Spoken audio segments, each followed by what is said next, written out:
आता मार्केटमध्ये आपल्याला उद्या कशा पद्धतीने वर्किंग करायचं आणि उद्या मार्केट कसं राहू शकतं. तर एक्झॅक्टली बघा, ज्या पद्धतीने आपण काल निफ्टी आणि बँक निफ्टीमध्ये व्ह्यू बघितला होता त्याच पद्धतीने वर्किंग केला.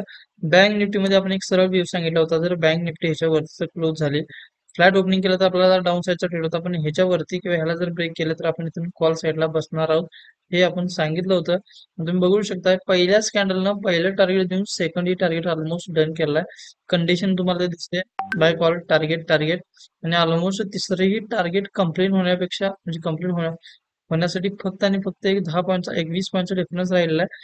तुम्ही जर विचार केला तर 48,272 म्हणजे 300 आणि 300 पासून 49 म्हणजे 700 पॉईंटची रॅली फक्त आपण काल एकच वाक्य बोलू की ह्या झोनच्या वरती सीई बसायचं, आणि ऑलरेडी आज त्यांनी 700 पॉईंटची रॅली डन केलेली आहे.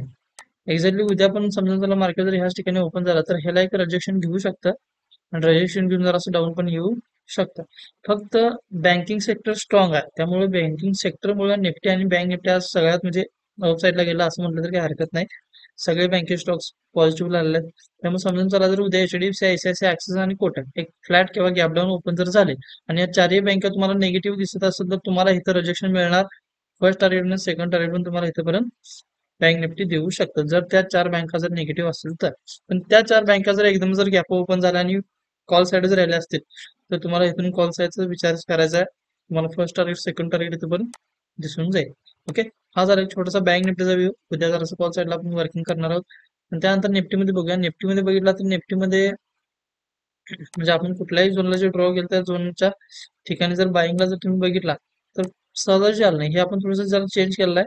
इथं बायच्या कंडिशन हे पहिलं टार्गेट आणि सेकंड टार्गेट हे ऑलमोस्ट थोडं जरासं आपण चेंजिंग केलं आहे. आता आधी आपल्या अशा काही लेवल नव्हत्या, आणि कालचं जे आपण प्रिडिक्शन होतं त्या म्हणजे त्या लेवल तर मार्केट सस्टेन केलेलं नाहीये. एक्झॅक्टली उद्या तुम्हाला काय करायचं, समजा फ्लॅट ओपन जर झालं तर सहजाच तुम्हाला इथं 49 किंवा 23,265 सॉरी 23,265 ह्या लेवल पासून एक छोटंसं रिजेक्शन दिसून येऊ शकतं. फ्लॅट जर ओपन झालं तर डायरेक्ट रिजेक्शन करून एक मोठी रॅली डाऊन साईडला होऊ शकते. आणि जर कॉल साईडला जर जायचं असेल तर तुम्हाला बेस्ट वे 23,350 ह्या लेवलची वाट बघायची आहे. ह्या लेवल नंतर मग आपण कॉल साईडला विचार करणार आहोत. ओके, हे जरा छोटासा निफ्टीचा व्ह्यू. जसं आपण दरवेळा तुम्हाला सांगतो की एका प्रिडिक्शन मध्ये एक तरी आपण स्टॉक्स देणार आहोत, तसं आज आपण एक स्टॉक शोधून काढलाय. टक्केवारी थोडं रिटर्न्स आहेत पण काही हरकत नाही, कारण कमीत कमी 585 पासून 596 आणि 604 इथं पण टार्गेट देऊ शकतं.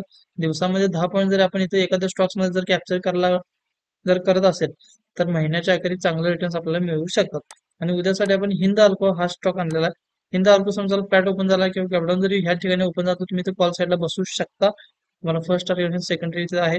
स्टॉप लॉस जर बघितला तर 581च्या खाली क्लोजिंग व्हायला पाहिजे, आणि ही क्लोजिंग 15 मिनिटाच्या टाइम फ्रेमला असायला पाहिजे. जर क्लोजिंग झालं तर तुमचं स्टॉप लॉस हिट करा, म्हणजे तुम्ही क्लोज करा. तुम्ही 584 586च्या मध्ये कधीही बाईंग करू शकता.